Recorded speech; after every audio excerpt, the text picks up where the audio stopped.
성도 여러분 평안하셨어요?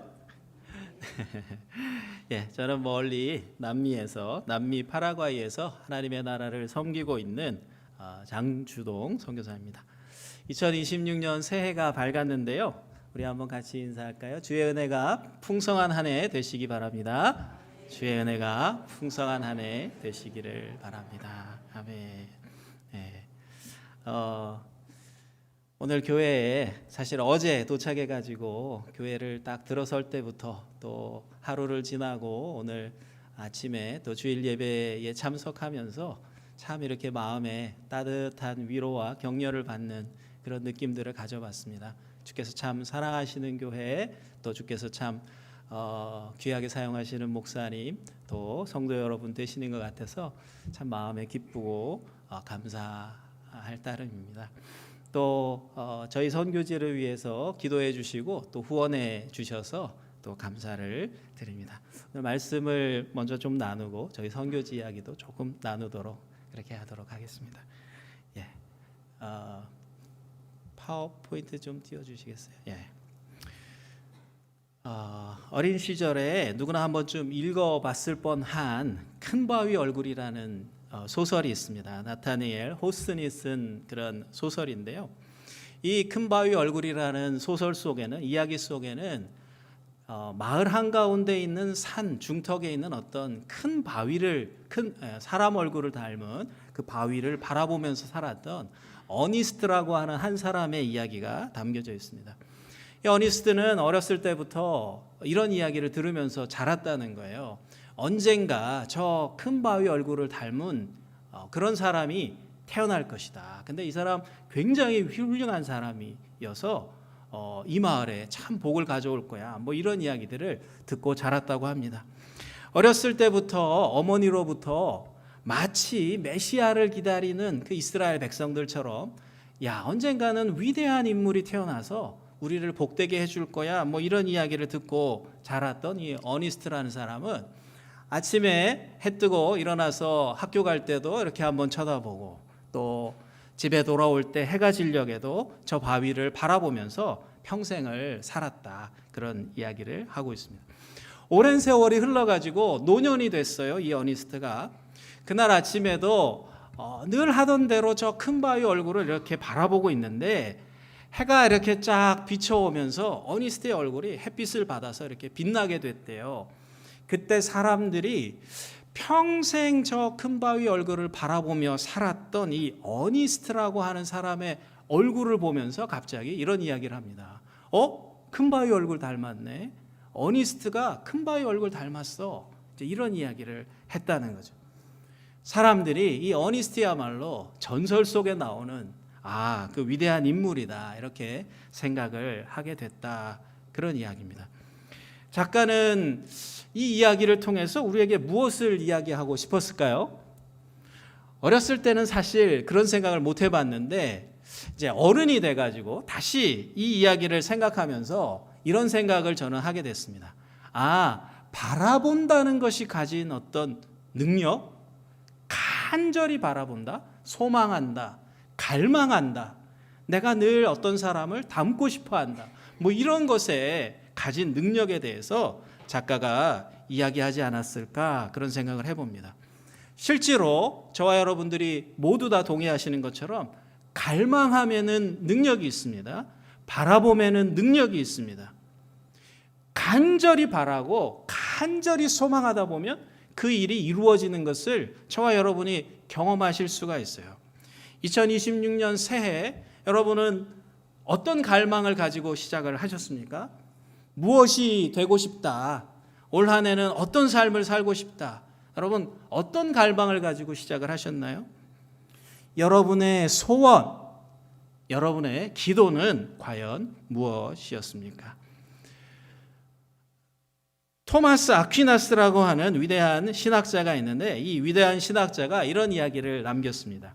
십계명은 우리가 순종할 내용이다. 십계명은 우리가 반드시 순종해야 될 내용을 요약해 놓은 것이다. 그러면 사도신경은 우리가 무엇을 믿고 있는지, 우리의 신앙이 무엇인지를 정리해 준 것이다. 그러면 주기도문은 뭐냐? 주기도문은 우리가 갈망할 내용이다. 이런 이야기를 했습니다. 무슨 이야기냐 하면은 기도라고 하는 것은 그냥 눈을 감고 아무 이야기나 하는 게 아니라는 거죠. 기도한다는 것은 갈망한다는 이야기다. 기도한다는 것은 내가 그것을 간절히 소망한다는 뜻이다. 기도한다는 말은 내가 그런 삶을 살기를 간절히 추구한다는 것이다. 그러므로 내가 기도하는 것은 내 삶의 방향을 보여주고 있다. 내가 기도하는 대로 나라는 사람이 만들어져 가게 되는 것이다.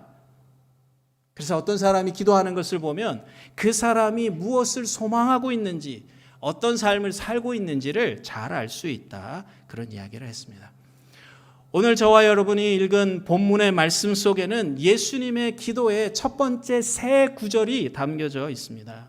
바로 여기에 예수님의 기도, 그러니까 예수님께서 간절히 소망하셨던 것이 무엇인지가 담겨져 있다. 그런 말씀이에요.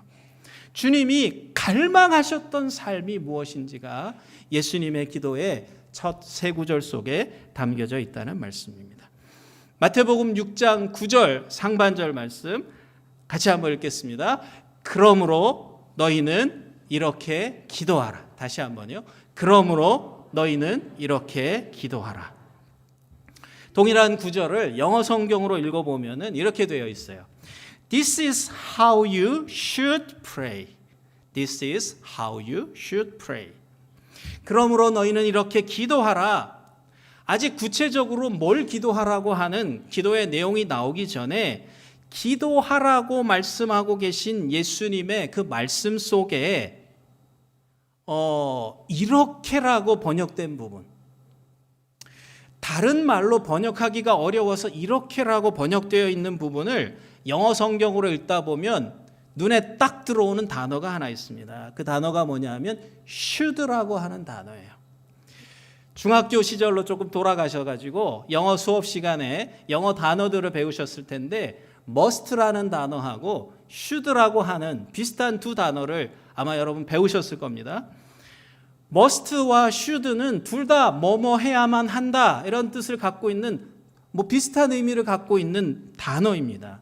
하지만 이 두 단어에는 아주 중요한 차이점이 하나 있어요. must가 사용된 문장에는 옳고 그름에 대한 판단은 없습니다. 그냥 무조건 해야 한다라는 의미를 전하고 싶을 때 must라는 단어를 써요. 그러나 should라는 단어를 쓰게 되면 여기에는 옳고 그름에 대한 판단이 담겨지게 됩니다. 그러니까 그것이 마땅하기 때문에, 그렇게 해야만 하기 때문에 이렇게 해라라고 하는 말을 전달하고 싶을 때는 must를 쓸 수가 없고 should라는 단어를 써야 된다는 거죠. 너희는 이렇게 기도하라. This is how you should pray. 예수님은 우리가 그렇게 기도하는 것이 마땅하다라고 말씀하고 계신 거예요. 그렇게 기도하는 것이 옳은 것이다. 그렇게 기도하는 것이 맞는 거야. 그렇기 때문에 매일매일 너희들은 이렇게 기도해야 된다라고 예수님께서 말씀하셨습니다. 다시 말하면 이렇게 사는 것이 마땅한 거야. 너희들은 이런 삶을 갈망하면서 살아가는 것이 마땅한 거야. 그게 하나님이 원하시는 일이야. 주님이 우리에게 그렇게 말씀해 주셨다는 것입니다. 어니스트의 하루가 큰 바위 얼굴을 바라보면서 시작한 것처럼 예수님은 우리의 하루도 하나님을 향한 갈망의 기도와 함께 시작해야 된다. 그렇게 말씀하고 계신 것입니다. 어니스트의 하루가 큰 바위 얼굴을 바라보면서 맞춰졌던 것처럼 우리의 하루도 하나님의 뜻을 갈망하며 간절히 소망하면서 그렇게 마무리해야 한다는 것입니다. 그럼 예수님은 과연 우리에게 어떻게 기도하라고 말씀하셨는가? 다시 말해서 하나님은 우리가 매일매일 어떤 삶을 갈구하며 살아가기를 원하셨을까요? 자, 우리의 이런 인생 질문에 대해서 예수님께서 이렇게 답을 하고 계십니다. 9절 하반절 말씀입니다. 같이 한번 읽겠습니다. 시작. 하늘에 계신 우리 아버지여 이름이 거룩히 여김을 받으시오며. 여기까지. 하늘에 계신 우리 아버지여 이름이 거룩히 여김을 받으시오며. 먼저 우리는 하나님의 이름이 거룩히 여김을 받으셔야만 합니다. 갈망하면서 살아가야 합니다. 함께 한번 이렇게 외쳐보겠습니다. 하나님 아버지, 당신의 이름은 거룩히 여김을 받으셔야만 합니다. 하나님 아버지, 당신의 이름은 거룩해지셔야만 합니다. 자, 좀 더 간절하게 한번 해볼까요? 하나님 아버지, 당신의 이름은 거룩히 여김을 받으셔야만 합니다. 하나님 아버지, 당신의 이름은 거룩해지셔야만 해요. 하나님 아버지, 당신의 이름은 높임을 받으셔야만 해요. 이것이 예수님의 첫 번째 기도였다는 거예요. 하나님은 출애굽한 당신의 백성들에게 이렇게 말씀하셨어요. 레위기 11장 45절 하반절 말씀에 보면 내가 거룩하니 너희도 거룩하라. 베드로전서 1장 15절 말씀에도 하나님 우리에게 오직 너희를 부르신 거룩한 이처럼 너희도 모든 행실에 거룩한 자가 되라, 그렇게 말씀해 주셨습니다. 자, 거룩이라고 하는 것은 하나님을 닮는 것을 말하고요, 하나님께 속한 것을 말합니다. 구별되었을 때 거룩하다고 말씀했어요. 하나님은 하나님의 백성이 하나님 닮은 사람이 되기를 바라셨고, 구별된 사람이 되기를 바라셨고, 거룩한 하나님의 백성이 되기를 소원하셨어요. 왜 그러셨냐 하면 바로 그런 하나님의 백성들을 통해서 하나님의 이름이 거룩히 여김을 받으시기 원하셨기 때문이라는 거죠. 소년 다윗이 만군의 여호와의 이름으로 담대히 나아가서 골리앗과 싸웠을 때 하나님의 이름은 거룩해지셨습니다. 하나님의 이름이 세상 가운데 드러나게 됐어요. 다른 우상들과 다르다. 아, 이분은 정말 특별하신 분이다. 이런 고백들이 우상을 섬기던 사람들의 입에서 터져 나오게 됐다는 겁니다. 그래서 하나님의 이름이 거룩해지셨다는 거예요. 엘리야가 갈멜산에서 여호와의 이름을 부르며 기도했을 때 하나님의 이름은 바알과 아세라 우상들로 인해서 더럽혀진 그 땅에서 찬란히 빛나는 영광스러운 이름이 되셨다는 거예요. 다리오 왕 시절에 하나님께 기도했다는 이유로 사자굴에 들어간 다니엘, 자, 모두가 다 죽었다고 생각하던 다음날 아침 새벽 일찍이 슬퍼하는 왕 앞에서 다니엘이 외쳤어요. 왕이여, 만수무강하옵소서. 나의 하나님이 이미 그의 천사를 보내어 사자들의 입을 봉하셨으므로 사자들이 나를 상해하지 못하였나이다. 다니엘이 왕을 향해 이렇게 외칠 때에 늘 기도하면서 하나님을 섬긴 다니엘을 시기하던 모든 사람들 앞에서, 그를 참소해서 죽음의 자리로 몰아갔던 모든 사람들 앞에서, 그 전 세계를 통치하던 이 다리오라고 하는 왕 앞에서, 죽음 앞에서도 믿음을 지킨 이 다니엘로 인해 하나님의 이름이 거룩히 여김을 받으셨다는 겁니다. 그렇습니다. 하나님의 이름은 거룩히 여김을 받으셔야만 한다는 거죠. 하나님의 이름은 거룩히 여김을 받으셔야 돼요. 우리를 통해서 하나님의 아버지의 거룩하심이 천하 만민 가운데 드러나야 합니다. 하지만 불행하게도 하나님의 이름은 많은 경우에 더럽혀짐을 당하기도 하셨다는 거죠.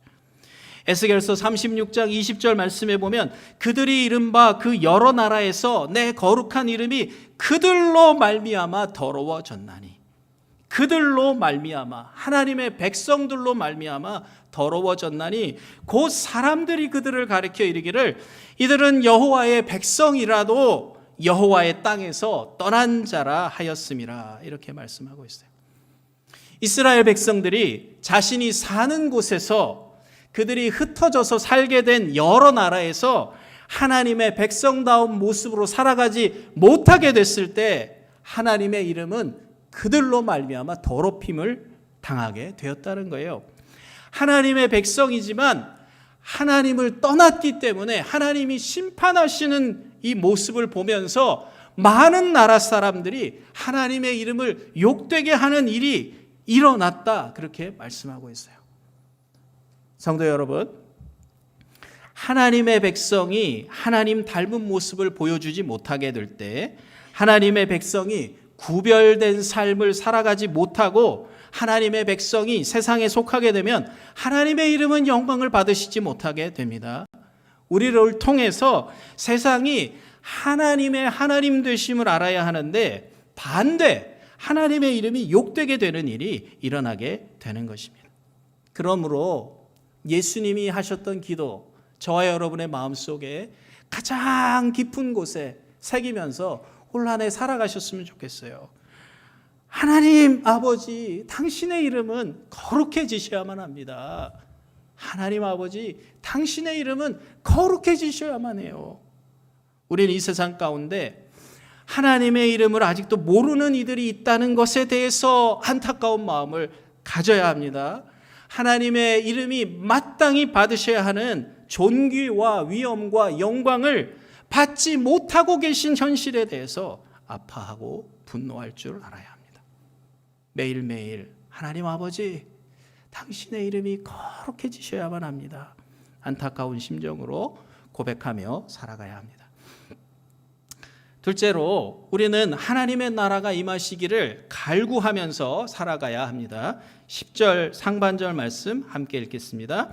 나라가 임하시오며, 나라가 임하시오며.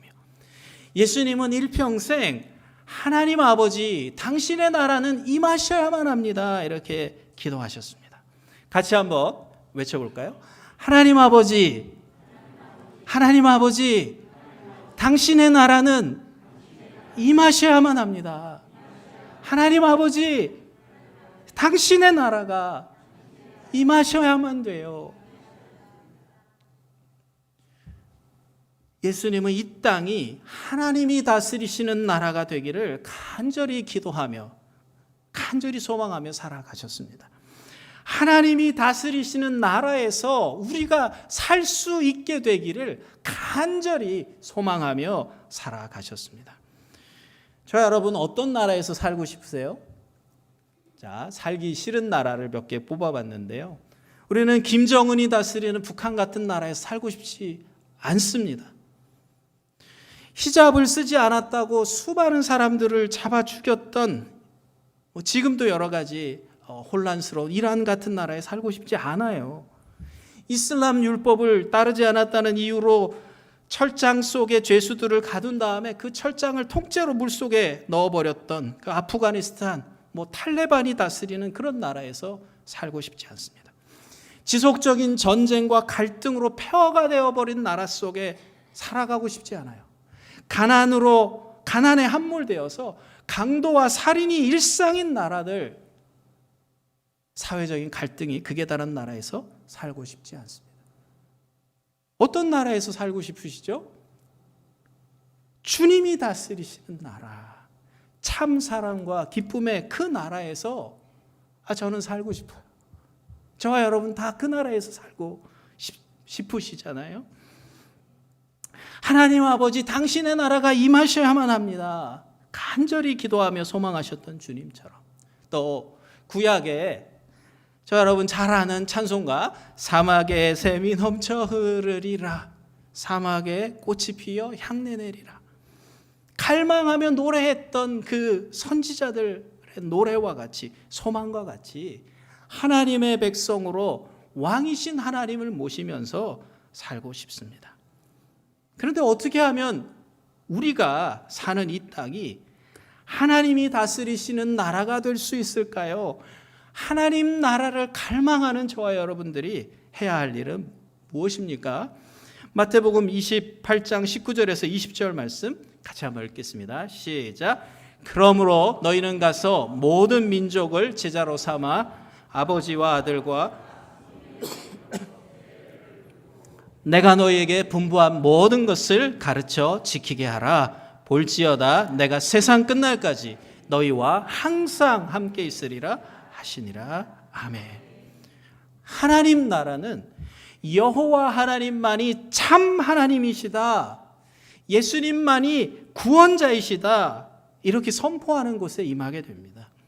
물이 바다를 덮음같이 여호와를 아는 지식이 온 땅에 충만하게 될 때 바로 그곳에 임하게 될 나라가 하나님의 나라인 것입니다. 그러므로 저와 여러분, 우리는 매일매일 하나님 나라가 임하셔야만 합니다. 하나님의 나라가 임하셔야 돼요. 주님, 하나님 나라에서 살고 싶어요. 하나님 나라 임하게 해주세요. 세상이 주님을 알게 해주세요. 이렇게 기도해야 된다는 거죠. 하나님의 이름이 거룩히 여김을 받으시도록 기도해야 되고, 이 땅이 하나님의 나라가 되도록 주님이 매일매일 우리와 함께 거하시는 그 나라에 내가 살아갈 수 있게 되도록, 내 이웃이 그 나라의 백성이 되도록 예수님을 증거하며 기도하며 살아가야 합니다. 그런데 이 하나님의 나라를 위해서 저와 여러분에게 하나님이 맡기신 일이 있습니다. 요한복음 17장 4절 말씀, 이 말씀 속에 이런 표현이 있어요. 같이 한번 읽겠습니다. 아버지께서 내게 하라고 주신 일을 내가 이루어 아버지를 이 세상에서 영화롭게 하였사오니. 예수님께서 죽기 전에 마지막으로 하신 기도 가운데 보면 예수님의 평생에 하나님이 맡겨주신 일이 있으셨다는 고백이 등장해요. 아버지께서 내게 하라고 주신 일이 있었다.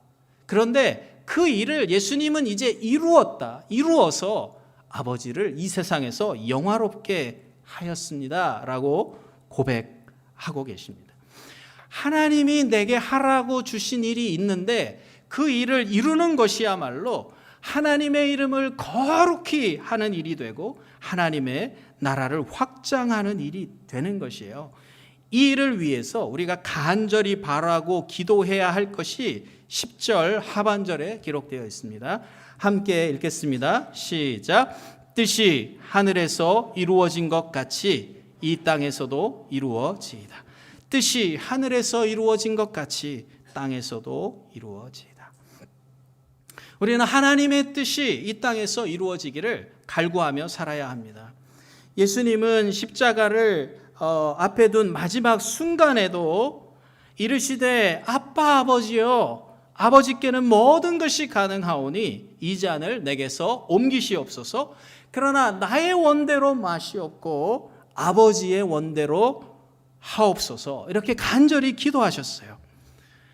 여러분을 향한 하나님의 뜻은 무엇인가요? 자, 여러분, 하나님이 여러분에게 하라고 맡기신 일은 도대체 뭘까요? 하나님 아버지, 당신의 뜻은 이루어져야만 합니다 라고 기도할 때 하나님이 내게 맡기신 일, 나를 통해 이루기를 원하시는 일, 하나님이 정말 영광 받으시기 위해 나에게 하라고 맡기신 일이 무엇인지 여러분 생각하고 찾고 기도하고 그 일을 이루기 위해 노력하면서 살아가셔야 합니다. 한번 같이 한번 외치겠습니다. 하나님, 당신의 뜻은 이루어져야만 합니다. 하나님, 당신의 뜻이 나를 통하여 이루어지기를 원합니다. 하나님, 당신의 뜻이 우리 교회를 통해서 이루어지게 해주세요.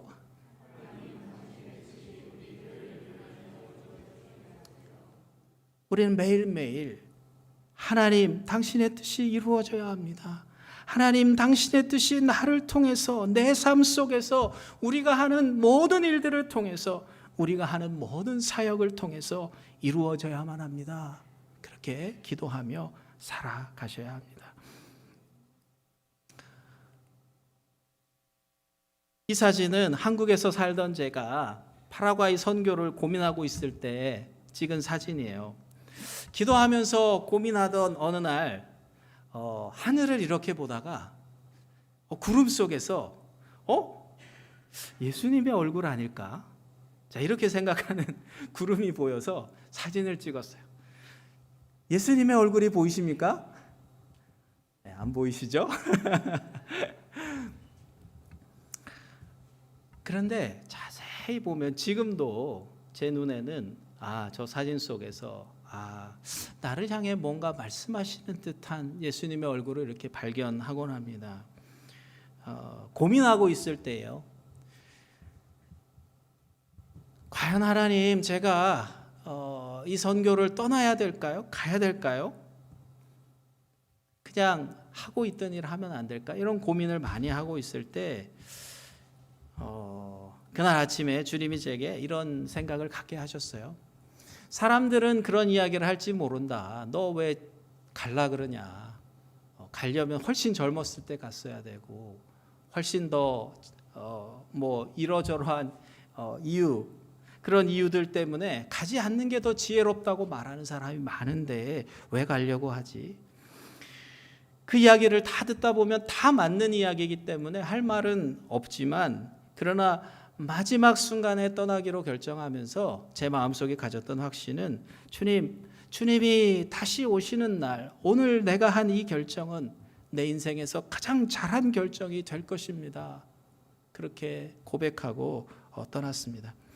저는 하나님이 부르신 땅 파라과이에서 하나님의 나라를 섬기고 있습니다.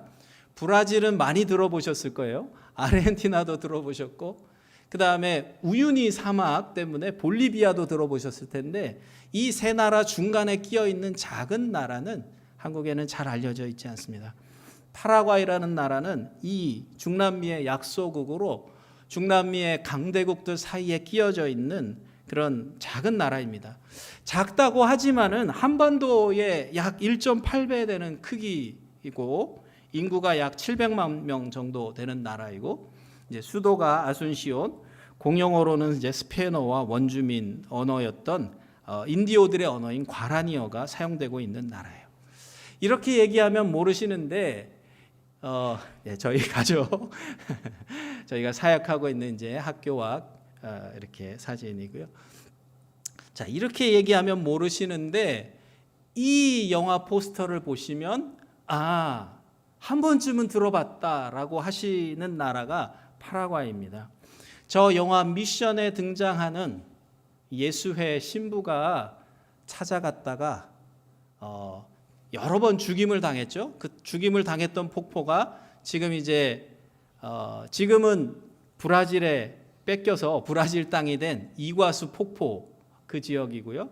그 다음에 그 지역에 살았던 원주민들, 그 당시에 선교사로 왔던 이 예수의 신부들을 이제 죽이고 했던 그 원주민들, 저기 나와 있는 인디언들이 파라과이 사람들의 조상인 거죠. 과라니족 사람들입니다. 파라과이는 1811년도에 그 스페인으로부터 독립했고요. 1864년도부터 1870년 6년에 걸쳐서 이웃한 세 나라와 이제 처절한 전쟁을 치렀는데 1870년에 전쟁에서 패배해가지고 인구의 50%, 남자 인구의 90%가 죽임을 당하게 됩니다. 그리고 세계에서 가장 큰 폭포인 이과수 폭포를 포함해서 국토의 거의 절반, 40% 이상을 빼앗기는 그런 일이 일어났고요. 그래서 나라가 망하는 줄 알았는데 기적적으로 국가의 생존을 유지했고, 또 수많은 이민자들을 받아들여서 국가를 재건한, 그래서 전쟁 이후에 전 세계에서 가장 가난한 국가 중에 하나였던 파라과이, 15년 전까지만 해도 북한보다 못 산다라는 말이 맞았던 나라였는데, 지금 이제 한 10년 사이에 굉장히 급격한 경제 발전을 이루고 있는 그런 나라입니다. 10년 전만 해도 맥도날드, 이런 말은 굉장히 들어보기 어려운 말이었어요, 그 나라에. 그런데 지금은 스타벅스, 맥도날드, 버거킹, 이런 이제 외국계 프랜차이즈점들이 막 들어와 있고요. 수도인 아순시온을 중심으로 해서 외국 자본이 많이 들어오면서 24시간 편의점도 생겼어요, 저 가난한 나라에. 그래서 정말 놀라운 비약적인 발전을 이루고 있는 나라입니다. 최근 10년간에 이루어진 이런 변화들을 보면은 이전 몇 세기 동안 일어나지 못했던 일들인데 굉장히 급격한 변화가 일어나고 있는 나라가 파라과이입니다. 그러나 여전히 국민의 절대 다수는 가난한 그런 나라고요. 또 외국 자본에 의해서 많은 투기가 일어나면서 물가가 많이 오르고 그러다 보니까 서민들은 이제 점점 도시 외곽으로 밀려나가고 있는 그런 추세입니다. 자, 두 개의 그 최근 사진을 하나 가지고 와봤는데요. 파라과이라는 나라. 자, 먼저 하나는 플라이 트레이더스라고 하는 항공기 전 세계에서 비행기가 돌아다니면 그 비행기가 돌아다니는 것을 실시간으로 보여주는 앱이 있는데 그 앱에서 찍은 파라과이 상공의 모습이에요. 브라질 쪽에 비행기들이 많이 몰려 있고요. 아르헨티나 상공에 비행기가 많이 날아다니고 있어요. 그리고 우루과이에도 비행기가 많이 있는데 이날 파라과이에 있는 비행기는 한 대. 그러니까 주변에 브라질이나 아르헨티나, 칠레 뭐 이런 나라들과는 확연히 구분되는 항공 교통량을 보실 수 있습니다.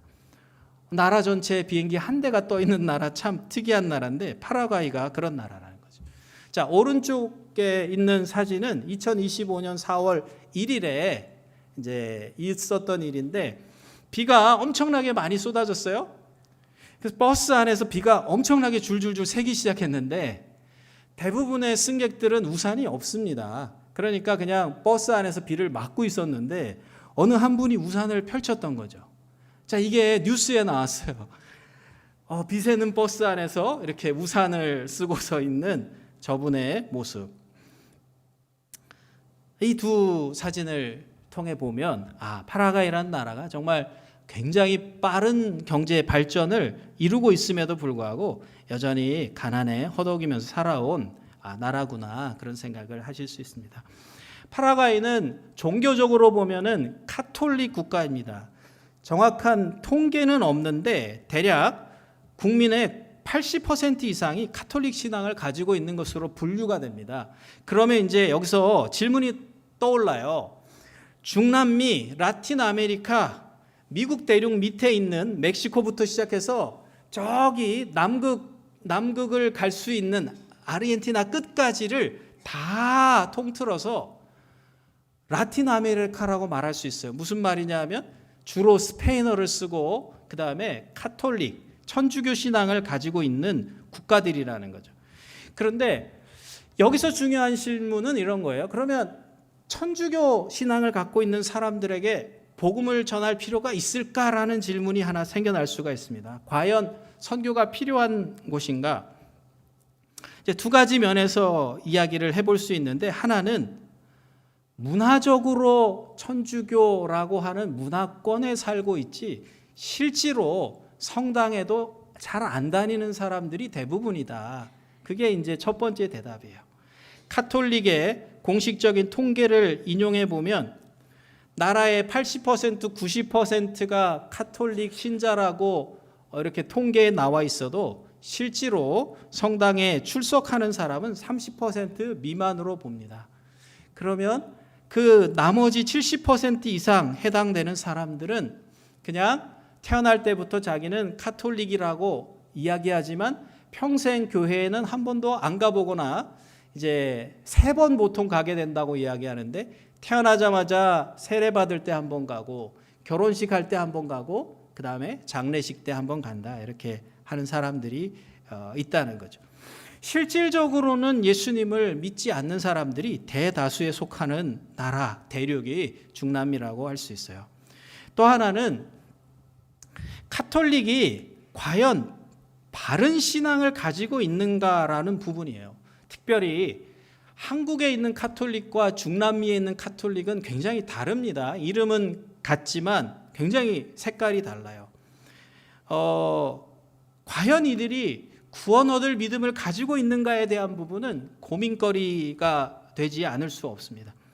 로마 카톨릭이 오랜 동안 성모 마리아에 대한 신격화, 성인들에 대한 숭배 문제로 인해서 굉장히 이제 비난을 받아왔는데 성경을 왜곡하거나 교황이 성경을 다시 해석하는 이런 문제들뿐만 아니라 현지화라는 명목으로 기독교 신앙에 토착 신앙이 혼합된 형태의 그런 여러 행위들을 용납해 온 것이 이들의 모습이었어요. 지금 보고 계시는 도시가 이제 파라과이의 수도 아순시온의 일반적인 모습이에요.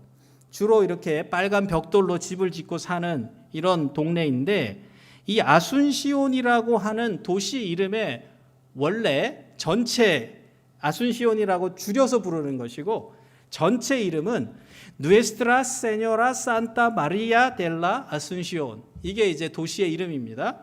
그런데 이 의미는 뭐냐면 우리의 주님 거룩한 마리아의 승천이라는 뜻이에요. 그러니까 마리아를 주님으로 모신 도시, 승천한 마리아를 섬기고 있는 도시, 그게 아순시온, 파라과이의 수도의 이름이 됩니다.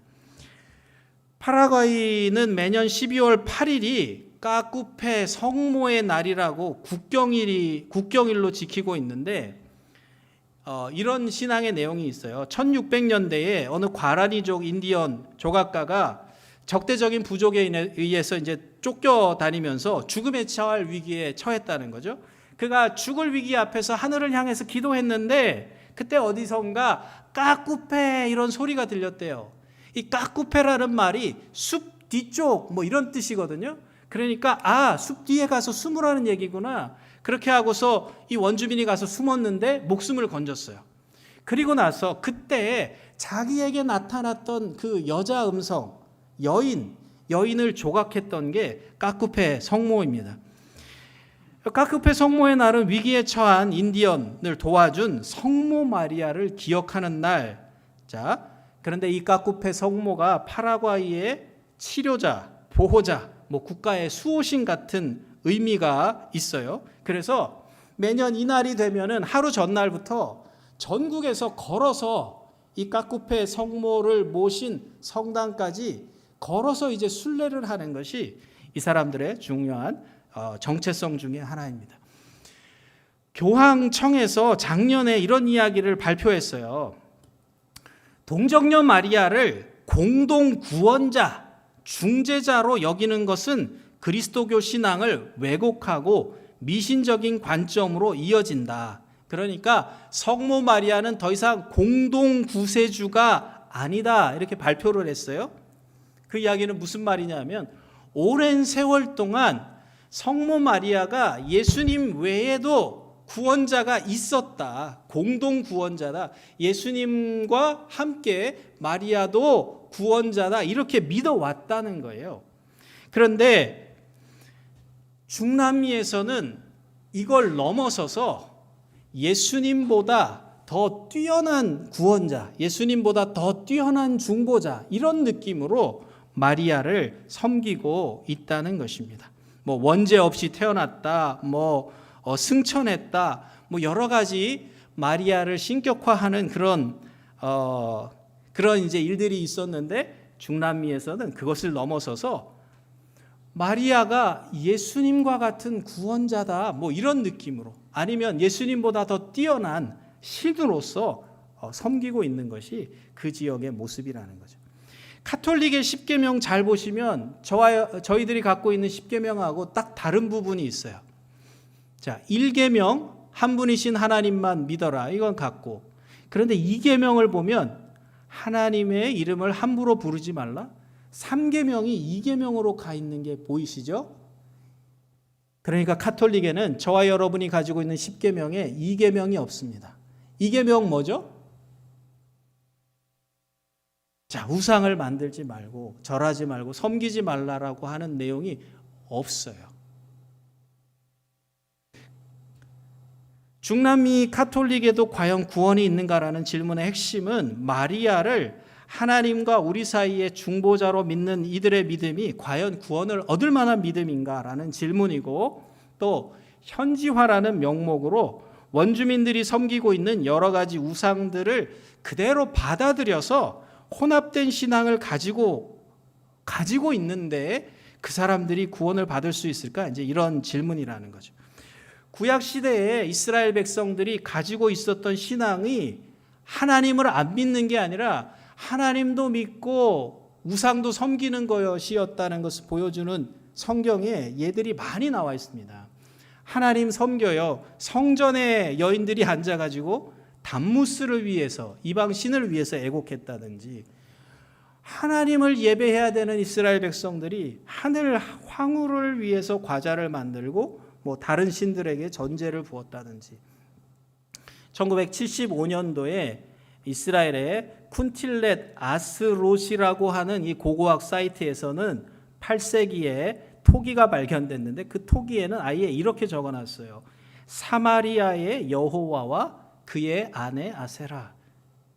자, 이렇게, 그러니까 하나님을 믿는다고 하면서도 우상을 섬기고 혼합된 신앙을 가졌던 것이 하나님이 책망하셨던 이스라엘 백성들의 모습이라면 파라과이도 그렇다는 거죠. 자, 파라과이는 이런 신화가 있습니다. 창조의 신이 있어요. 뚜빠가 있어요. 근데 이 창조의 신은 대지의 여신인 자시와 결혼을 해가지고 아이들을 낳습니다. 달의 여신이니까 달이 이렇게 그려져 있잖아요. 그런데 까꾸페 성모의 모든 조각상과 그림에는 뭐가 있냐면 달이 이렇게 있어요. 그러니까 우리가 그때 믿었던 그 신이 바로 마리아다, 이렇게 했을 때 사람들이 다 이해했다는 거예요. 그렇지, 우리가 믿는 어머니, 우리가 믿어왔던 그 신이 성모 마리아다, 이렇게 쉽게 생각을 하게 됐다는 겁니다. 자, 이 나라에는 7개의 정령이 있는데, 그 정령 중에서 하나 예를 들어서 밤의 정령 뽐베로라고 하는, 자, 이 정령에 대한 신앙이 있는데 이런 신앙이에요. 결혼하지 않은 처녀가 아이를 가졌을 때 그 아이는 뽐베로의 아이일 수 있다.